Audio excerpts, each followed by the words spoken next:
Noong panahong iyon, may diskriminasyon daw sa ospital sa mga kagaya niyang karaniwang empleyado lang. Kami mga casual labor, mga lahat. Pag nami-meet mo yung mga doktor, pinagsasabihan pa kami na you should greet the doctor. Good morning, doctor. Good afternoon, doctor. Sa loob-loob, dalawa yung kapatid ko, doktor, di ako good afternoon. Nang napabalitaang nagde-date na sina Erap at Loy, naging ilag daw kay Loy ang kanyang mga katrabaho. Yung mga kapwa niya, doktor, in-ostracize siya. Hindi siya kinakausap. Dahil sa bakit na pumapatol siya isang casual laborer. Tuluyan nang nahulog ang loob ni Erap kay Loy. Itong babaeng ito si doktora, minahal ako nung wala pa ako. She loved me for what I am. Siya ang tunay na babae na ginusto ko, na hindi dahil sa ako'y sikat na artista. Wala pa ako noon eh. Kaya, sabi ko, kaya nagpakasada ako sa kanya, secretly. Hindi nalimutan ni Erap ang pinagdaanan nila ni Loy sa ospital kahit noong sumikat siya sa pelikula. Nakabili niya ako ng bahay sa Bel Air, fully carpeted lahat. Ang birthday niya, pinimbita ko lahat yung mga doktor, tsaka doktora. Ang kotse ganun, Thunderbird. Wow! Nagdatigan yung mga kasama niya mga doktor, mga karag-karag yung sasakyan. So, doon mo nakita na huwag man lalait ang tao. Tutol ang mga magulang ni Erap sa kanyang pag-aartista, kaya't pinagbawalan siyang gamitin ang apelyido ng pamilya Ehersito. Umarangkada ang career ni Erap sa showbiz bilang Joseph Estrada. Bili ng papa ko. Artista ka, o sige, siyempre, mahirap ka umiwas, pero tandaan mo, kung sakali magkakaroon ka ng anak, out of wedlock, Ehersito yan. Responsibilidad mo yan. You've got to give them the best education at huwag mong ikakaya. Malakas daw ang appeal ni Erap sa kanyang mga naging leading ladies. He was very protective, so I felt very, very comfortable with him. Napaka-charming nga sa ano. I remember nung pag yung shooting kami, mahilig siya sa mga morena eh. So, ang tawag nga niya doon, poste, sa mga morena. And pag merong mga aligid na sa kanya ng mga starlets o yung ganyan, sabi niya, mare-mare, poste. 12 ang kinikilalang anak ni Erap sa 4 na babae. Si Dr. Loy ho, marami ho ba siyang naranasang trauma dahil dun sa inyong mga ibang nakasama sa buhay? Meron din. That's why I married a psychiatrist so that she will understand me. Di ba? Oo. Pero kahit anong lawak ng kanyang pag-intindi, nasasaktan din ang doktora.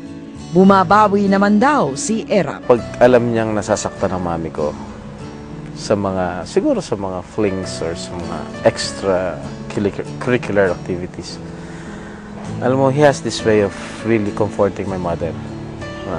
Nagiging malambing, siyempre. Ganun naman kami lahat eh. Di ba na-insecure ang mami mo doon sa mga dami niyang mga girlfriend? Hindi naman. Alam, ang sa mami ko naman, basta as long as she's secured, I mean, siya yung tunay na asawa, wala nang problema.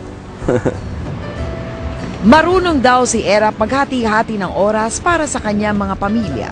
Maliliit pa lang raw ang mga bata, ipinakilala na sila ni Erap sa isa't isa. Halos magkakasama rin daw sila lumaki. Anong nararamdaman ng isang kagaya mo na anak ka nung napangasawa ng tatay mo, di ba? In effect, you are the legitimate son. Yes. Well, I feel more secured, of course. More secure. Okay, hindi mo ba kinwestiyon yung mami mo o daddy mo tungkol sa ano bang klaseng pamilya meron tayo? Hindi. Pinaliwanag na sa akin ng mami ko eh. Ganito rin daw ang naramdaman ni JD, anak ni Erap kay Gia Gomez. Marami akong kapatid, mga half-brothers, half-sisters, pero kailanman hindi ko na-feel yung insecurity. Sa isa sa mga shooting ng kanyang ama sa Amerika, isinama raw si JV para makapag-bonding rin silang mag-ama. Dinala ako sa Disneyland, no? So, kumbaga naramdaman ko rin kung paano yung talagang maging isang tunay na bata, no? At magkaroon ng isang tunay na pamilya. Nasabi ko na kung meron man siyang pagkukulang, ay napupunuan niya talaga. Did you ever question your dad about having other brothers and sisters? Maaga kong nakilala yung aking mga kapatid, and I grew up with some of them. Nahirapan ka bang intindihin? Nung bata ako, okay naman, no? Pero syempre, to tell you the truth, syempre may mga awkward moments din. Hindi naman nawawala yun pag ganito ang setup. Natural siguro yun. Pero siguro yung nananaig sa amin, yung ayaw namin maging problema, no? We just try to understand. Did you ever wish, in your heart of hearts, that your dad just had your mom? Of course, no? There was a point in my life, lalo na nung bata ako, na sana nainggit din ako sa ibang pamilya, no? Na, weekends together. Kung ano man yung pagkukulang, bumabawi naman siya kadalasan sa ibang bagay. Kung merong number 1 fan si Erap, yon ay ang kanyang mga anak. Ginagaya ko siya kahit lakad niya, yung mga tingin-tingin niya. Yun, tapos nung gusto ko na mag-artista nung college ako, sabi ng tatay ko ayaw niya. Nung finally pumayag siya, kinausap niya ako. Saka nagbiro siya noon. Sabagay, hindi naman yata biro yung sinabi niya sa akin. Saka ba't ka mag-artista pa? Hindi ka naman kamukha ko, mas gwapo ako sa'yo. Hindi ka naman gwapo, mag-artista ka. So yun. Maging ang pagpasok sa politika ni Jinggoy ay dahil din sa ama. May interest ka na ba sa Ah, politika? yes. Talagang you wanted to be your father's son. Yes. Bakit? Bakit napaka-importante sa iyo yun? Wala, nakikita ko kasi na yung dumog siya ng tao, mahal siya ng tao, sikat siya. Eh, syempre, lahat naman ng anak i-emulate yung sariling ama. So, talagang sobra lang yung pagka-idolo ko. Hanggang ngayon. Of course. Impluensya ng mga negosyante. Naku, napakahirap. Mahirap maging presidente. You cannot give them all. Hindi mo mapagbibigyan lahat.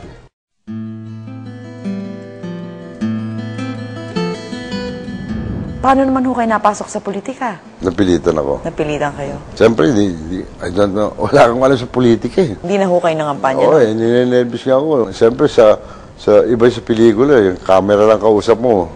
Oo. Yung script, o memorya mo na yung script. Tapos, okay na. Yung karap ng tao. Oo. So at first, nahirapan ako. Ninenervous ako. But as I go along, nawala na. Nabihag agad ni Erap ang puso ng mga manonood ng mga masa. Gusto ko lang siya. Sa pag-action niya, sa suntukan, tsaka pagkakengkoy niya, yung bang English carabao siya, yung mga sinasabi niya na nakakabigani sa mga tagahanga eh. Kung meron man siyang sense of humor, it's generally not at the expense of other people. It's generally at his own expense. Sa pelikula pa, yun ang comedy. Nag-i-English ako ng baliktad to identify myself to the jeepney driver, sa mga hindi nakapag-aral. Kung babalik to yung English ko, nagkakaroon ako ng endearment sa kanila, parang sila yon, di ba? Gwapo. Sa gwapo talaga. Kaya naman, simula pa lang, masugid na siyang sinubaybayan ni Aling Petra. Pinapanood ko yung kanyang pinikulang Baton Tondo, nakita ko yung aso, sumusunod sa akin. Umakita ko ng pader para makita ko lang siya kasi yun ang pagkakataon ko para makita ko siya, masilayan ko si Erap noon. Sinapunan siya noon. Mabait at madaling lapitan daw si Erap, sabi ng kanya mga tagahanga. Special mention ng makeup artist niyang si Juliet, ang pagiging palabiro ng kanyang boss. Nung ako biruin niya na nagsushooting kami sa Mitimog, doon ako bumilib sa kanya na sa isang taong katulad niya, nagsusorry siya. Makeup artist lang ako eh, para mag-sorry siya sa akin. Mataas siyang tao, di ba? Maalaga raw sa tao si Erap. Titignan ko rin yung mga crew. Kami mga superstar, lalaki ng sweldo namin. Bawa ng mga crew ng araw, contractual lang. Mga 120 pesos lang per picture. Per picture? Oh, at that time. Okay. Eh kami, mga 300,000 per picture. Naawa kami doon sa mga crew, wala silang benefits. So I thought, ako nakaisip ng Mobile Fund, Movie Workers Welfare Foundation. Ito yung pinagawa niya.